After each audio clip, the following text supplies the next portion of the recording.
Assalamualaikum warahmatullahi wabarakatuh. Alhamdulillahirabbil alamin. Wassalatu wassalamu ala asyrafil anbiya wal mursalin wa ala alihi wa sahbihi rasulillahi ajmain. Pemirsa yang dirahmati Allah, alhamdulillah kita bersyukur kepada Allah karena Allah telah menitipkan kepada kita anak-anak yang cantik, yang manis, yang gagah. Ada yang dititipkan 1 anak, 2 anak, 3 anak, dan seterusnya. Pemirsa, di antara kita yang mendapat titipan anak, seharusnya tentunya menyadari bahwa anak yang dititipkan Allah ini bukanlah hanya untuk kita timang-timang saja, tetapi ada pertanggungjawaban kita kelak ke hadapan Allah untuk anak-anak yang dititipkan ini. Di dalam Al-Quran maupun hadis dijelaskan begitu banyak petunjuk yang menggambarkan bahwa orang tua akan diminta bertanggung jawab terhadap apa yang dititipkan padanya. Pemirsa yang dirahmati Allah, kalau kita bicara tentang anak, sesungguhnya di dalam Al-Quran pun Allah telah menggambarkan ada 4 model anak sebetulnya yang dititipkan Allah kepada manusia. Model yang pertama adalah anak sebagai ujian. Anak yang kehadirannya selalu bikin orang tuanya kesal, orang tuanya marah, orang tuanya sakit hati. Semua tingkahnya gak ada yang menyenangkan. Yang kedua, anak sebagai perhiasan, di mana orang tuanya hanya merasa bangga ketika semua anak-anaknya berhasil. Ada yang jadi dokter, ada yang jadi sarjana ekonomi, ada yang jadi sarjana hukum, ada yang menjadi bermacam-macam, mendapatkan titel yang bukan main. Di dunia, betapa bangganya orang tua mendapatkan anak-anak yang demikian.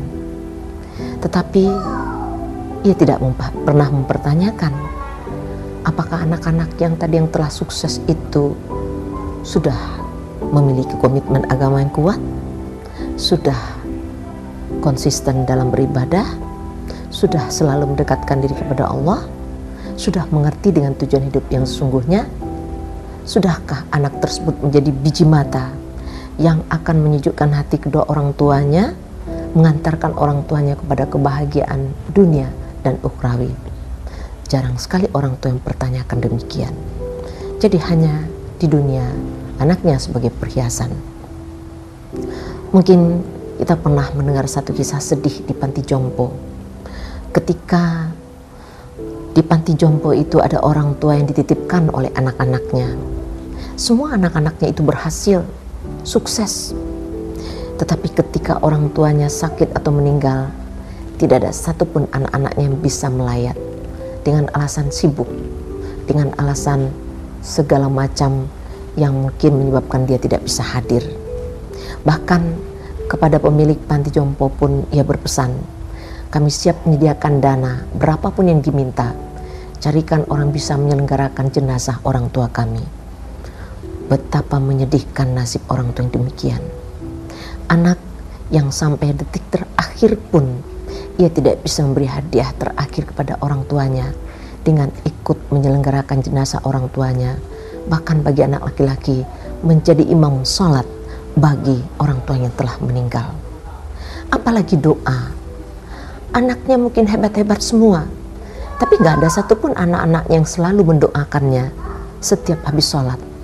Tidak ada satupun anak-anak yang telah mendoakan orang tua yang telah meninggal, melainkan ia sibuk dengan aktivitas duniawi masing-masing yang sesungguhnya tidak menguntungkan bagi orang tuanya.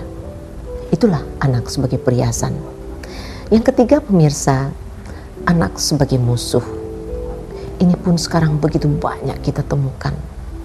Anak yang membunuh orang tuanya, anak yang memukul orang tuanya, bahkan anak yang menyiksa orang tua seumur hidupnya. Banyak sekali kita temukan pemirsa.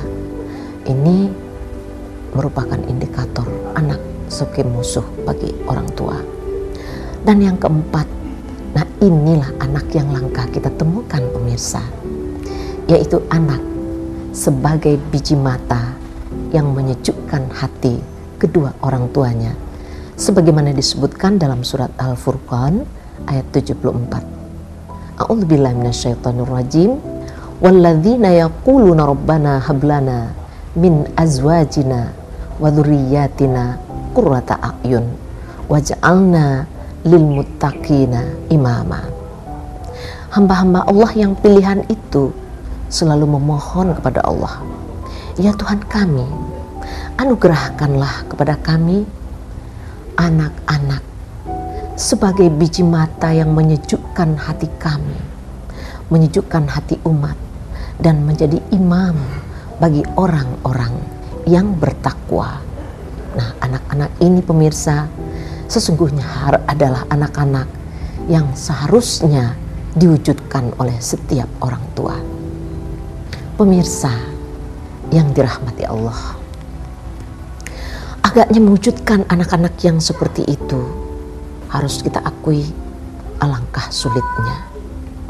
Namun sebetulnya jika kita konsisten melaksanakan apa yang diajarkan oleh Rasulullah, bahwa kata Rasul, kalau menginginkan anak-anak menjadi hamba Allah yang saleh, jangan lupakan pendidikan agama mereka di samping pendidikan lainnya.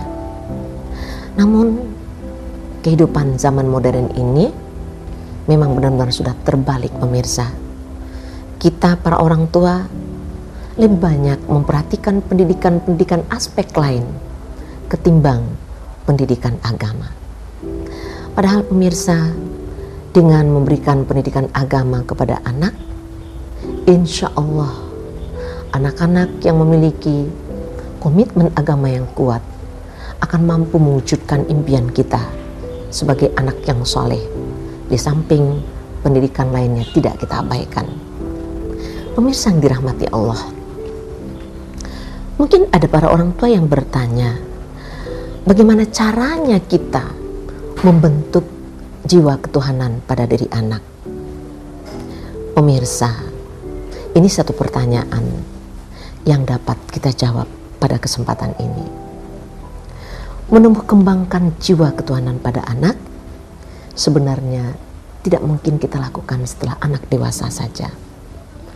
Anak pemirsa, di dalam hadis Nabi dikatakan sebagai makhluk yang dilengkapi dengan fitrah, dilengkapi dengan potensi, termasuk potensi ketuhanan. Maka potensi ketuhanan ini orang tuanya yang bertanggung jawab untuk menumbuh kembangkannya, di samping lingkungan pendidikan dan lingkungan masyarakat. Salah satu hadis yang sangat populer, kullu mauludi yuladu ala fitrah fa'abawahu yuhawwidanihi au yunasiranihi au yumajjisanihi. Bahwa setiap anak itu, kata Rasul, dilahirkan membawa fitrah, maka lingkungannya lah yang akan membentuknya kelak. Apakah akan dijadikan Yahudi, Nasrani, atau Majusi? Pemirsa yang dirahmati Allah, giat menumbuh kembangkan jiwa ketuhanan anak dapat kita lakukan dengan berbagai cara. Satu, bahwa kita menanamkan nilai-nilai ketuhanan kepada anak mulai dari sedini mungkin. Dalam konteks pendidikan Islam pemirsa, bahwa anak itu proses pembentukan nilai ketuhanannya sesungguhnya dimulai pada periode prakonsepsi sampai periode prenatal, saat anak berada di dalam kandungan ibu. Ketika seorang ibu hamil, maka calon ayah dan calon ibunya itu sesungguhnya telah berperan dalam menumbuh kembangkan jiwa ketuhanan anak. Bagaimana caranya pemirsa? calon ayah dan calon ibunya itu menginginkan anak yang soleh, maka ia dulu yang menjadi penganut agama yang baik. Ia dulu yang rajin beribadah, ia dulu yang rajin membaca Al-Quran, ia dulu yang takut melanggar perintah Allah, ia dahulu yang menunjukkan sikap perilaku sopan santun baik kepada Allah maupun kepada sesama manusia, baik calon ayah maupun calon ibu. Bukan sebaliknya pemirsa. Seorang ayah menginginkan anaknya ini berlaku santun kelak kepada orang lain, tetapi ia sendiri bersikap temperamental. Pada saat istrinya hamil, dia menjadi orang yang pemarah, tidak bisa mengendalikan emosi, suka berkelahi, dan lain-lain sebagainya. Mana mungkin pemirsa, anaknya kelak akan menjadi anak yang juga bisa mengendalikan emosi. Ia ingin anaknya ini anak yang taat beribadah.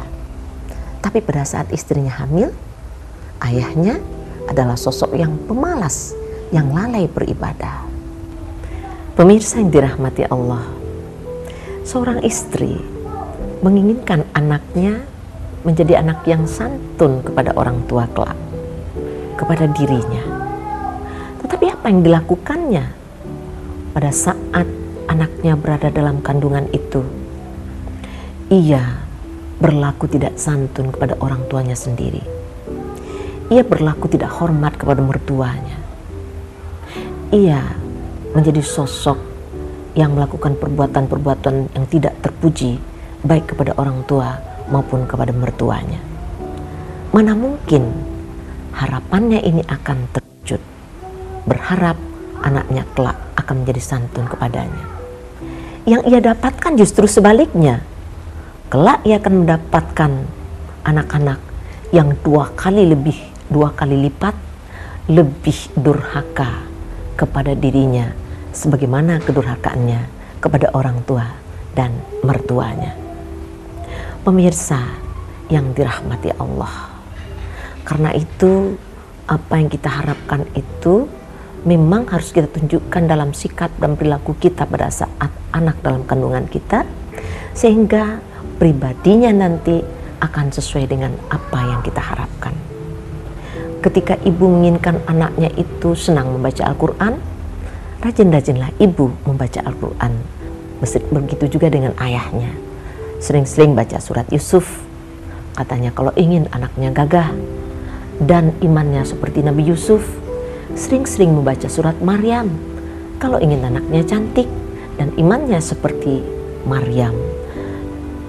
Pemirsa yang dirahmati Allah, ketika anak lahir, sebenarnya kita sudah bisa menanamkan jiwa ketuhanan. Pada saat kelahirannya oleh sang ayah, anak perempuan diiqamahkan. Kemudian kita sering memperdengarkan ayat-ayat suci Al-Quran kepada si anak. Kita melakukan akikah dan lain-lain sebagainya. Semuanya itu cara-cara menumbuh kembangkan jiwa ketuhanan anak. Dan setelah anak lahir pemirsa, usia sampai dengan 6 tahun, itu adalah masa-masa emas yang tidak bisa kita abaikan dalam pembentukan mental spiritual anak. Kita sebagai orang tua dituntut untuk bisa menanamkan nilai-nilai ketuhanan melalui permainan yang ditampilkan dengan anak, melalui cerita, melalui nyanyian, melalui dialog-dialog, dan melalui sikap-sikap yang kita tonjolkan di dalam lingkungan keluarga. Sadarkah kita pemirsa, ketika anak kita pada usia 1-5 tahun itu, daya rekamnya begitu kuat pemirsa. Apa yang dia lihat, apa yang dia tonton dari sekelilingnya, dia rekam. Kemudian pemirsa, ketika ia remaja, itu akan ia tampilkan di dalam kepribadiannya. Masya Allah, baru kita kaget. Ini loh sebetulnya yang sudah dia tangkap, dia simak, dia amati selama ini, telah menjadi kepribadiannya. Makanya pemirsa, yang kedua, menanamkan nilai-nilai ketuhanan itu harus secara bertahap dan berkelanjutan. Apa yang sudah kita tanamkan pada masa 5 tahun pertama itu, sampai usia prasekolah, kita perkenalkan nilai-nilai ketuhanan tadi dengan baik, termasuk ajaran-ajaran Islam dalam bentuk ibadah. Dia sudah kenal gimana makan sahur, gimana berbuka, apa itu yang puasa, apa itu yang sholat, apa itu yang doa, dan lain sebagainya. Maka ketika ia memasuki usia sekolah, ini kita lanjutkan terus pembinaannya dengan pembiasaan-pembiasaan dan latihan-latihan beribadah yang kontinu. Jangan pernah kita abaikan itu. Bagaimana kita melatih anak melaksanakan sholat 5 waktu itu sehari semalam secara kontinu, dengan penuh kesadaran, dengan dialog, dengan memberi pengertian yang berulang-ulang. Mungkin kita sampai pada tahap tadi memberi peringatan ketika dia tidak melaksanakan sholat. Nah, sampai pada pemberian hukuman yang mendidik, bukan hukuman yang menyakitkan. Nah pemirsa, ini kadang-kadang yang terabaikan dalam kehidupan rumah tangga. Orang tua mungkin telah memperkenalkan nilai-nilai ketuhanan pada saat anak dalam kandungannya. Tetapi ketika anak-anak tadi telah lahir, bahkan tadi telah memasuki usia prasekolah, tidak pernah diperkenalkan dengan kebiasaan-kebiasaan, amalan-amalan soleh, ibadah-ibadah yang bernilai itu, dan tidak pernah diberikan dialog-dialog yang menyentuh dalam soal nilai-nilai keagamaan. Sehingga kita kaget kadang-kadang pada usia remaja, wow, mereka tumbuh sebagai sosok yang bandel. Mereka tumbuh sebagai sosok yang tidak mau tahu dengan ajaran Islam, yang tidak mau tahu dengan ajaran agama. Nah, siapa yang patut dipersalahkan dalam hal ini pemirsa? Yang patut dipersalahkan adalah kita, para orang tua. Pemirsa yang dirahmati Allah, anak adalah sosok yang tidak bisa kita abaikan dalam pembentukan keimanannya. Siapa yang menanam, itu yang menuai. Ketika kita menanam, artinya menanam benih dengan baik, maka kita juga akan mendapatkan hasil yang memuaskan. Ketika kita mencoba mengembangkan dimensi spiritual ini sebaik-baiknya, secara optimal, maka insya Allah ketika anak tumbuh dewasa, dia akan menjadi penganut agama yang baik, akan memiliki komitmen agama yang baik, komitmen moral yang baik, dan akan menjadi kepribadian yang sangat mendambakan hati kita, menyejukkan jiwa kita. Bahkan anak yang soleh ini kelak juga akan mengantarkan kita ke dalam surga Jannatun Naim. Siapa yang beruntung pemirsa? Kita, orang tua yang telah menanam benih dengan baik. Dari perbincangan ini, marilah kita berupaya menjadi orang tua yang tadi tidak hanya melahirkan, tidak hanya menimang, membesarkan, tetapi kita menjadi orang tua yang memiliki tanggung jawab dalam membimbing, mengarahkan kepribadian anak sambil membesarkannya dengan nilai-nilai ketuhanan dan nilai-nilai moral lain yang ada di lingkungan kita. Demikian saja pemirsa perbincangan kita. Assalamualaikum warahmatullahi wabarakatuh.